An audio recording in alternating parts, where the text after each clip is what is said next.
Assalamualaikum warahmatullahi wabarakatuh. Bismillahirrahmanirrahim. Alhamdulillahirabbil alamin wassalatu wassalamu ala asyrafil anbiya'i wal mursalin wa ala alihi wa sahbihi ajma'in. Subhanaka la ilma lana illa ma 'allamtana innaka antal alimul hakim. Wala haula wala quwwata illa billahil aliyyil azim. Rabbi shrah li sadri wa yassir li amri wa hlul 'uqdatam min lisani yafqahu qawli. Amma ba'd. Kita menyambung daripada tafsir surah Yasin pada ayat yang ke-38. Allah Subhanahu wa taala berfirman, a'udzubillahi minasyaitonir rajim. Bismillahirrahmanirrahim. Wasyamsu tajri li mustaqarrin laha, dzalika taqdirul 'azizil 'alim. Wal qamara qaddarnahu manazila hatta 'ada kal 'urjunil qadim. La syamsu yanbaghi laha an tudrika al-qamara wal laylu sabiqun nahar wa kullun fi falakin yasbahun wa ayatun lahum anna hamalna zurriyyatahum fil fulkil mashhun wa khalaqna lahum min mithlihi ma yarkabun wa in nasha' nughriqhum fala sarikha lahum wa la hum yunqadhun illa rahmatan minna wa mata'an ila hin. Shadaqallahul azim. Maksudnya, dan sebahagian dari dalil yang tersebut ialah matahari. Ia kelihatan beredar ke tempat yang ditetapkan baginya. Itu adalah takdir Tuhan yang maha kuasa lagi maha mengetahui. Dan bulan pula kami takdirkan dia beredar melalui beberapa peringkat, sehingga di akhir peredarannya kelihatan kembalinya pula ke peringkat awalnya, iaitu berbentuk melengkung seperti tandan yang kering. Dan ketentuan yang demikian, matahari tidak mudah baginya mengejar bulan, dan malam pula tidak dapat mendahului siang, kerana tiap-tiap satunya beredar terapung-apung di tempat edarannya masing-masing. Dan satu dalil lagi untuk mereka insaf ialah kami membawa belayar jenis keluarga mereka dalam bahtera yang penuh syarat, dan kami ciptakan untuk mereka jenis-jenis kenderaan yang sama dengannya, yang mereka dapat mengenderainya. Dan jika kami kehendaki, kami boleh tenggelamkan mereka. Kiranya kami lakukannya demikian, maka tidak ada yang dapat memberi pertolongan kepada mereka, dan mereka juga tidak dapat diselamatkan, kecuali dengan kemurahan dari pihak kami memberi rahmat dan kesenangan hidup kepada mereka hingga ke suatu masa. Ayat 38 sehingga ayat 44 adalah sebahagian lagi daripada surah Yasin yang kita bacakan dalam kuliah-kuliah kita yang lepas, di mana dalam ayat-ayat yang dibacakan ini menggambarkan tentang kekuasaan Allah Subhanahu wa taala, tanda-tanda dalil kebesaran Allah Subhanahu wa taala. Dan di antara tanda yang disebut dalam ayat 38 yang telah kita lihat sebahagiannya ialah matahari yang beredar mustaqarril laha, tempat tetap bagi matahari tersebut, iaitu ada orbit yang khusus untuk matahari, tidak terkeluar daripada landasan yang telah ditentukan oleh Allah Subhanahu wa taala, tidak tergelincir walaupun hanya beberapa inci ataupun sudut sahaja. Kerana kalaulah matahari ini terlepas daripada tempat yang telah ditentukan oleh Allah Subhanahu wa taala baginya, maka sudah tentulah keadaan akan kucar-kacir. Bukan untuk matahari itu sahaja, tetapi untuk perjalanan seluruh makhluk di alam ini.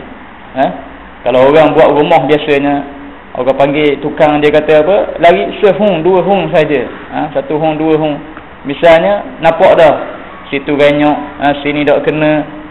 Benda ni kena baiki balik. Payah nak buat. Itu kalau benda yang dia buat itu lari agak sedikit. Dan begitulah juga perkara-perkara lain yang dibuat oleh manusia. Ralatnya ada juga. Kalau kita buat misalnya jumlahnya sekian, campur tolak tu ada juga 0.001 cm misalnya. Tetapi apa yang Allah Ta'ala tetapkan kepada makhluknya adalah cukup tepat dan tidak berganjak walaupun sedikit. Sebagaimana yang sebagaimana yang telah ditetapkan oleh Allah Subhanahu wa taala. Dan perkara ini menggambarkan dua perkara kepada kita, iaitu yang pertama kebesaran kekuasaan Allah Subhanahu wa taala terhadap makhluk, terhadap objek yang begitu besar, matahari ini. Mana remote controlnya? yang boleh mengawal perjalanan matahari kalau tidak dengan kekuasaan Allah Subhanahu wa taala. Dan satu lagi menunjukkan kepada kita betapa objek yang besar ini pun tunduk dan patuh kepada Allah Subhanahu wa taala, menjadi makhluk yang tunduk kepada Allah. Kalau objek yang begitu besar ini pun tunduk kepada Allah taala, Islam dengan kata yang lain, maka manusia juga sepatutnya demikian, tunduk dan patuh hanya kepada Allah Subhanahu wa taala. Itu pada ayat yang ke-38. Dan di akhir ayat tersebut Allah Taala mengatakan zalika taqdirul azizul alim, demikian itu kedudukan matahari pada tempat-tempatnya yang tertentu itu ialah takdir Allah, penentuan daripada Al-Aziz, Tuhan yang Maha Kuasa. Al-Aziz dengan makna Maha Perkasa. Siapakah orang yang perkasa di alam ini yang boleh mengubah kedudukan matahari itu? Tidak ada. Apabila berlaku perbahasan di antara salah seorang nabi dengan rajanya, bila nabi tersebut mengatakan Tuhanku ialah Tuhan yang menghidupkan dan Tuhan yang mematikan, lalu raja tersebut memerintahkan supaya dipanggil dua orang, satunya dibunuh dan satunya dibiarkan hidup. Lalu raja tersebut mengatakan, lihat, aku juga berkuasa menghidupkan dan mematikan. Yang hidup tu dibiarkan hidup, yang seorang lagi tu dibunuh, artinya mati. Lalu nabi tersebut berkata, Tuhanku ialah Tuhan yang menaikkan matahari daripada sebelah timur dan menenggelamkannya sebelah barat. Maka kalau kamu juga adalah raja yang berkuasa untuk melakukan perkara ini, maka kamu lakukanlah ia secara terbalik. Biar matahari itu naik di sebelah barat, tenggelam di sebelah timur. Lalu Allah Ta'ala mengatakan dalam dialog itu, akhirnya fabuhital ladzi kafar, maka ternyatalah orang yang kafir itu hanya bercakap bohong, nampak dustanya, nampak tak mampu, tak boleh nak buat. Itu hujah yang digunakan oleh Nabi tersebut, bahawa Allah Ta'ala yang menaikkan matahari daripada sebelah timur, menenggelamkannya di sebelah barat. Tidak ada satu kuasa sehebat macam mana sekalipun untuk mengawal matahari itu pergerakannya, melainkan Allah Subhanahu wa Ta'ala. Kalau itu makhluknya, kalau itu objek yang begitu hebat sebagai satu tenaga yang tidak ada tolak bandingnya matahari itu, maka bagaimana dengan Khaliq, Tuhan yang menjadikan matahari itu? Tentulah jauh kuasanya, kebesarannya, kehebatannya. Kemudian Allah Ta'ala sebut dalam ayat 39, wal qamar, dan bulan, qaddarnahu manazil, kami takdirkan bulan itu ada manazil, iaitu ada tempat-tempat yang dia singgah. Kalau kita lihat dalam dua ayat ini, satu perkara yang agak menarik bagi orang yang mengkaji dengan cara yang agak mendalam barangkali, bila matahari Allah Ta'ala kata limustaqarril laha, bagi tempat tetapnya, mustaqar. Mustaqar dengan makna tempat tetap, tidak berubah.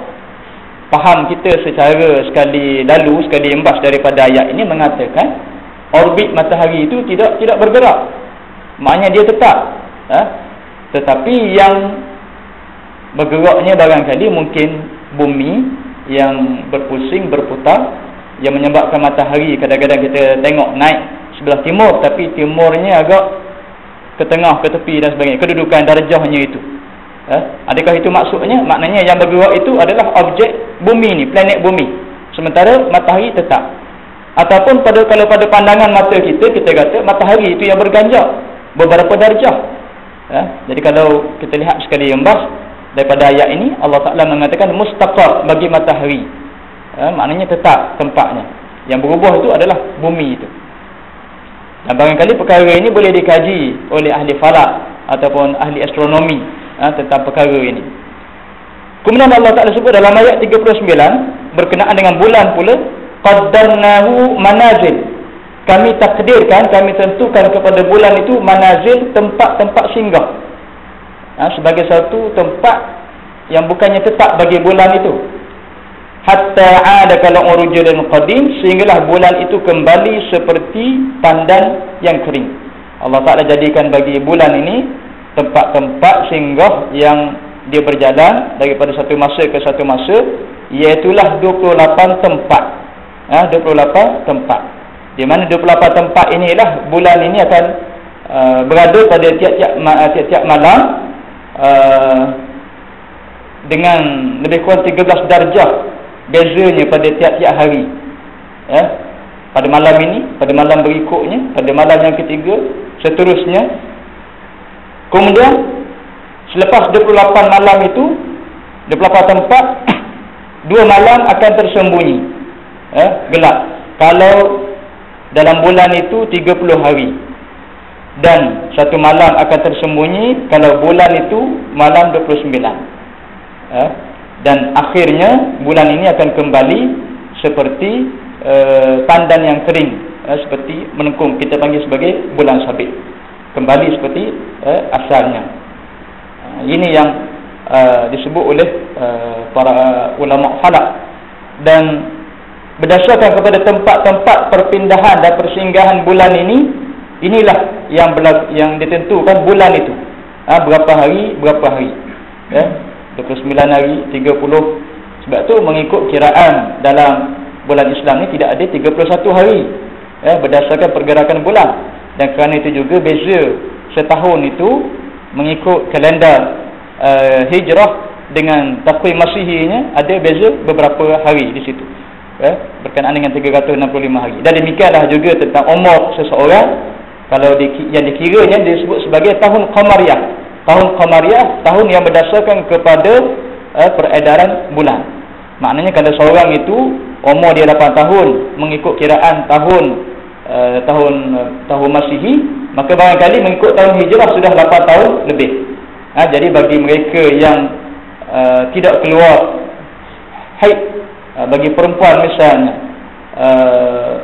yang dikira sebagai balik dan sebagainya, adalah mengikut tahun kalender Islam itu, takwim Hijrah. Jadi kalau kita ada anak ataupun sesiapa orang di bawah tanggungan kita berkenaan dengan umurnya, bagaimana yang dikatakan balik ataupun sebagainya, maka kiraan itu hendaklah berdasarkan kepada tahun qamariyah itu, tahun Hijrah. Kalau bulan itu ialah untuk menentukan peredaran bulan itu, untuk ditentukan bulan, maka matahari itu pula supaya kita boleh kenal beza 24 jam sehari semalam, yang mana malam, yang mana siang. Sebagaimana Allah Ta'ala sebut dalam surah Al-Baqarah, Allah Ta'ala mengatakan, yas'alunaka 'anil ahillah qul hiya mawaqitu lin-nasi wal hajj. Mereka bertanya kepadamu wahai Muhammad tentang anak-anak bulan, beza bergeraknya daripada satu masa ke satu masa. Katakanlah bahawa peredaran anak bulan itu ialah sebagai tanda-tanda waktu bagi manusia, dan juga untuk mereka mengetahui tentang bilakah waktu haji, untuk wukuf di Arafah dan sebagainya. Dan demikian juga dalam ayat yang lain dalam surah Yunus, Allah Ta'ala mengatakan huwallazi ja'ala syamsa diya'a wal qamara nura wa qaddarahu manazila lita'lamu adada sinina wal hisab. Dialah Tuhan yang menjadikan matahari sebagai diya. Diya maknanya cerah dia itu, terang dia itu sebagai sumber tenaga. Yang kita tahu objek matahari ini sebagai sumber tenaga. Wal qamara nura, dan bulan itu sebagai nur. Nur dengan makna cahaya. Dalam kata lain, iaitu bulan ini dia hanya membalikkan cahaya. Kerana cahaya itu bukan cahaya dia sendiri, tapi adalah balikan daripada cahaya daripada matahari. Tengok bagaimana Allah Ta'ala menggunakan perkataan yang paling tepat bagi menggambarkan sumber tenaga yang asal bagi matahari, dan bulan yang cuma membalikkan cahaya daripada matahari, bukan cahayanya sendiri. Dia dan juga nur. Wa qaddarahu manazil, dan kami tentukan untuk bulan itu ada tempat-tempat singgah tadi, lita'lamu adada sinina wal hisab, supaya kamu mengetahui bilangan tahun dan juga untuk perkiraan hitungan kamu dari segi waktu, hari dan sebagainya.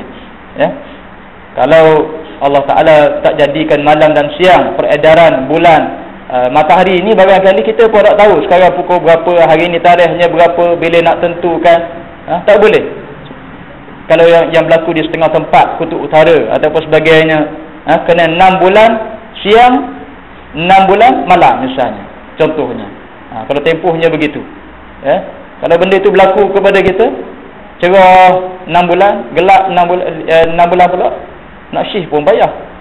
Nak tentukan waktu dan sebagainya pun, nak meeting, nak tentukan apa-apa berkenaan dengan tarikh. Tetapi kuasa Allah Subhanahu Wa Taala dan sebagai rahmat Allah Taala kepada manusia, maka perkara tersebut berlaku, peredaran itu, sehingga memudahkan kita untuk mengetahui jamnya, harinya, bulannya, masa dan tahunnya.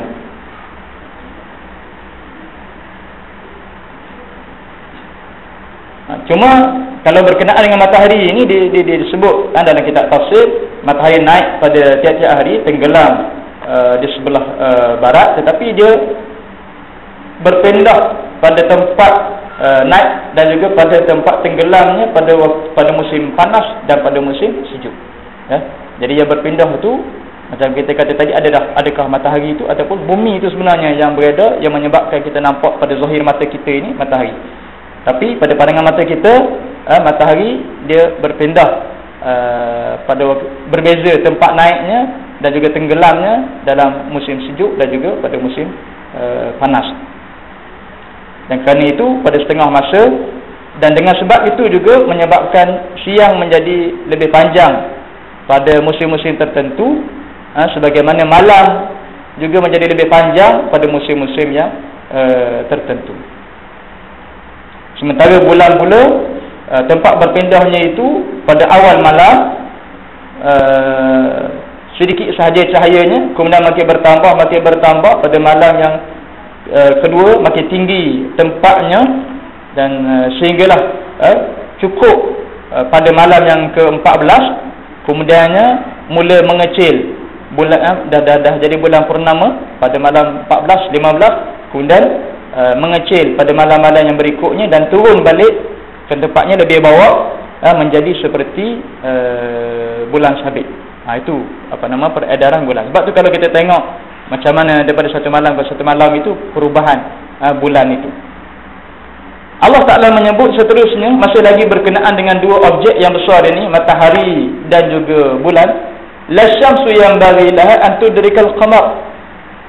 Tidak, dengan ketentuan yang Allah Ta'ala telah tentukan, matahari tidak mudah baginya mengejar bulan, dan malam pula tidak dapat mendahului siang. Walal lailu sabiqun nahar. Kerana perkara ini Allah Ta'ala telah tetapkan, tak mungkin bagi matahari untuk mengejar bulan, dan juga sebaliknya siang mengejar malam, malam mengejar siang. Maksudnya masing-masing ada tempat singgah, tempat naik, tempat turun masing-masing.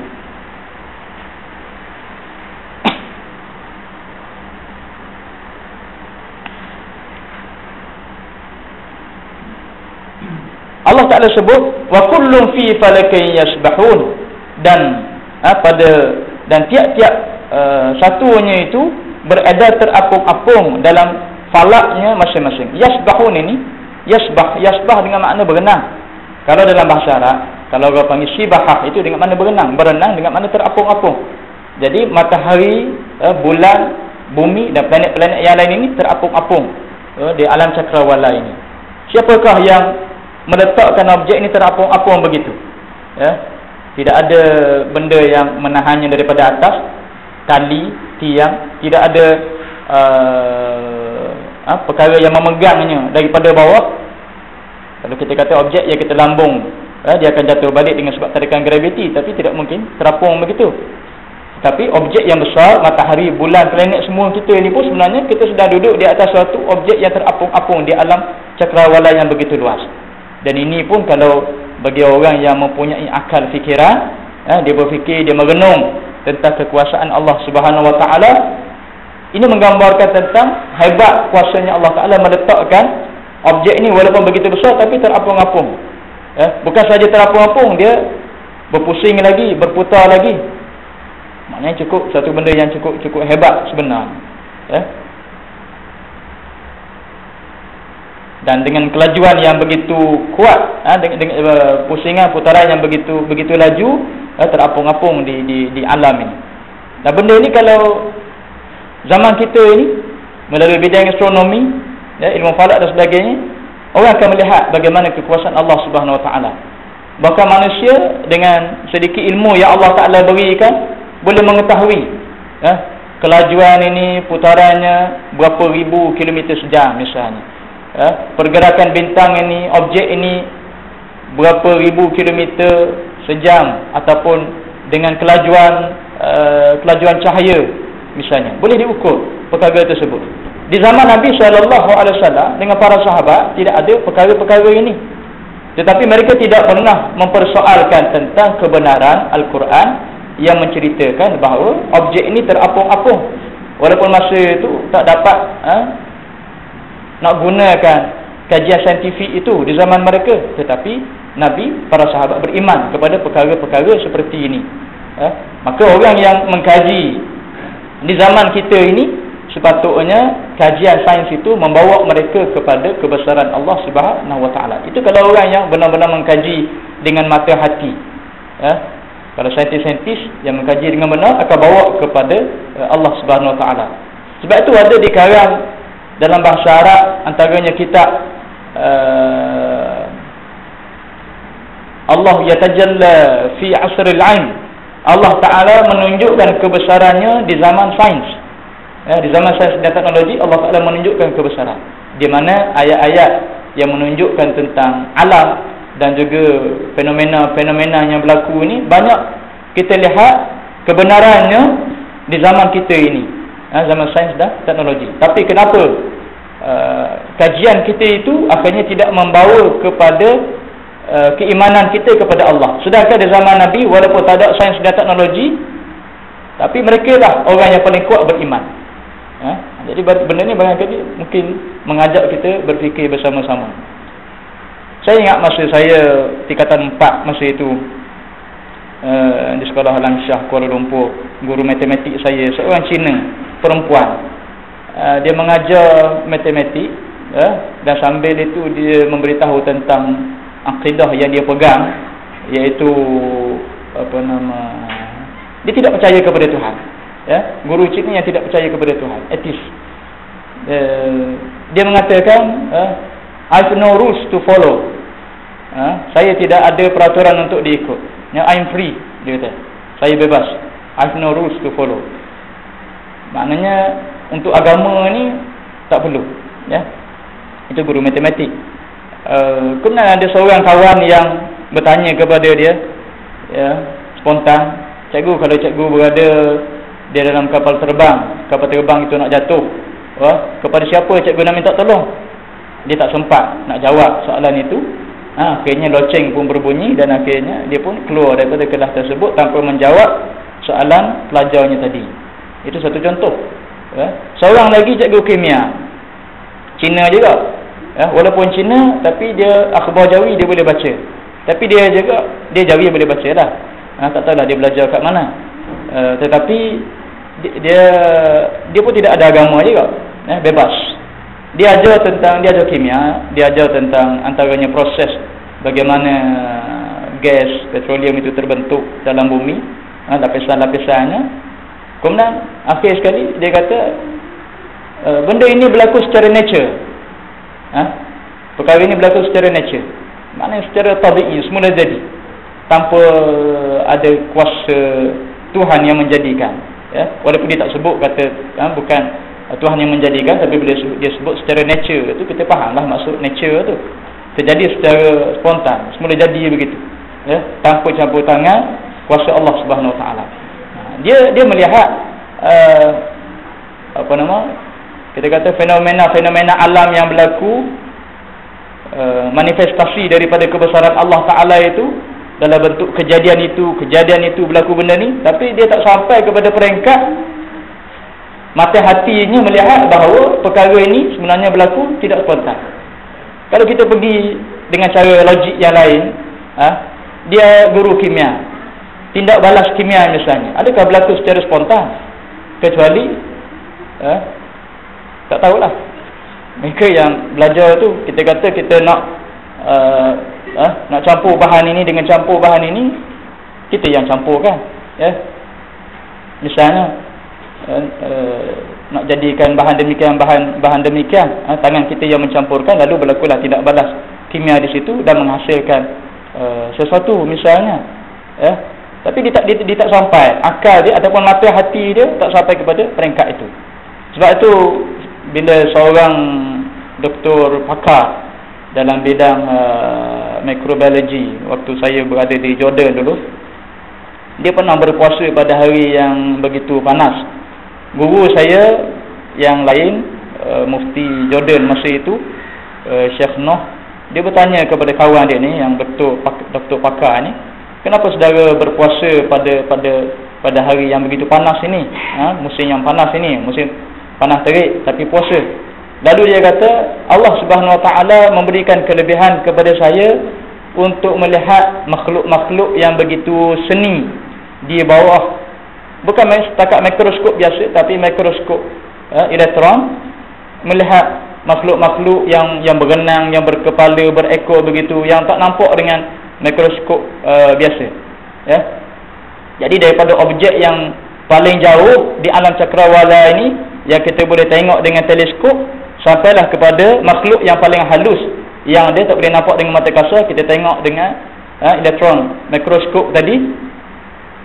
Tapi jadi dia kata, saya nampak perkara itu sehingga saya nampak kebesaran Allah Subhanahu Wa Taala, dan saya nak menunjukkan rasa syukur saya kepada Allah Taala, lalu saya berpuasa pada hari yang panas ini. Itu sebagai satu contoh bagaimana seorang saintis daripada kajian dia membawa kepada imannya kepada Allah Subhanahu Wa Taala. Tapi kenapa Einstein tidak sampai ke situ? Kenapa Freud tak sampai ke situ? Kenapa saintis-saintis yang lain misalnya tak sampai ke situ?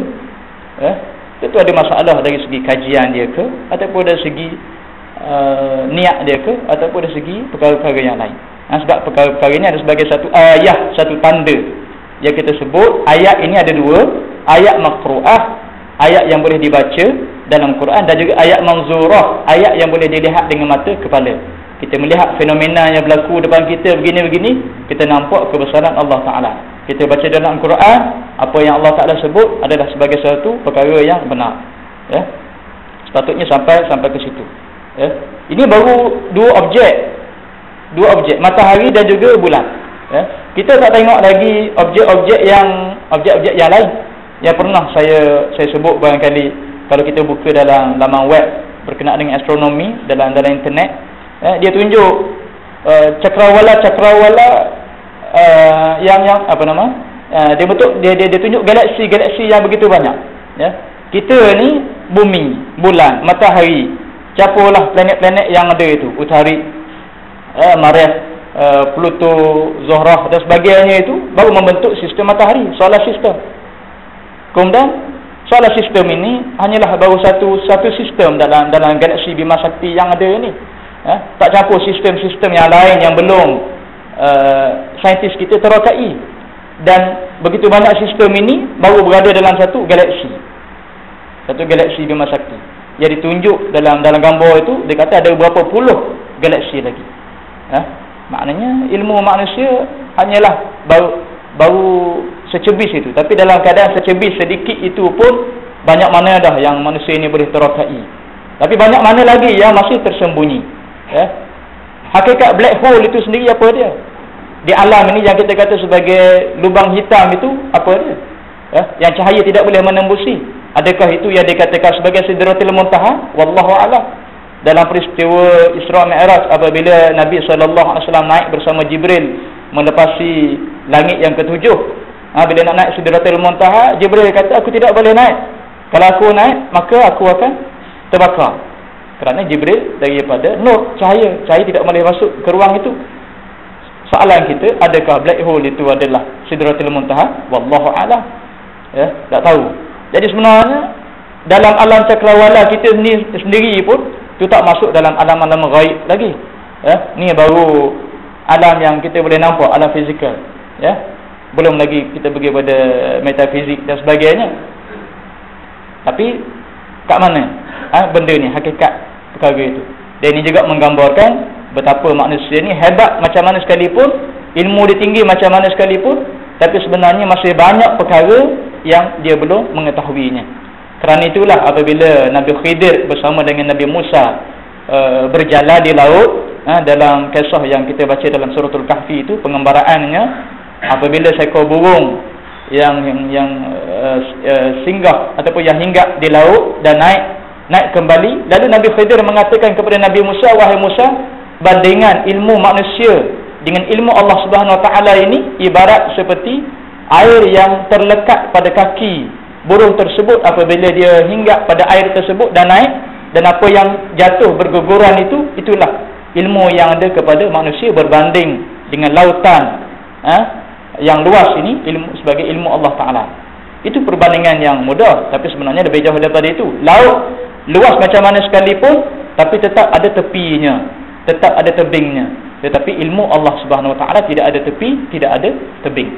Maka apabila manusia mengetahui tentang kelemahan dia sebagai manusia, maka mestilah dia tunduk dan balik kepada Allah Subhanahu Wa Taala yang mengetahui segala-galanya, yang tidak ada tepi dan tebing, kepada ilmu dia yang mutlak itu. Kita berhenti di sini dan insya-Allah kita melihat lagi, kita membongkar lagi tafsir surah Yasin ini dalam kuliah kita yang akan datang. Aqul qouli hadza wa astaghfirullah azim li wa lakum. Assalamualaikum warahmatullahi wabarakatuh. Depan ada ke? Ada. Di sini cuti.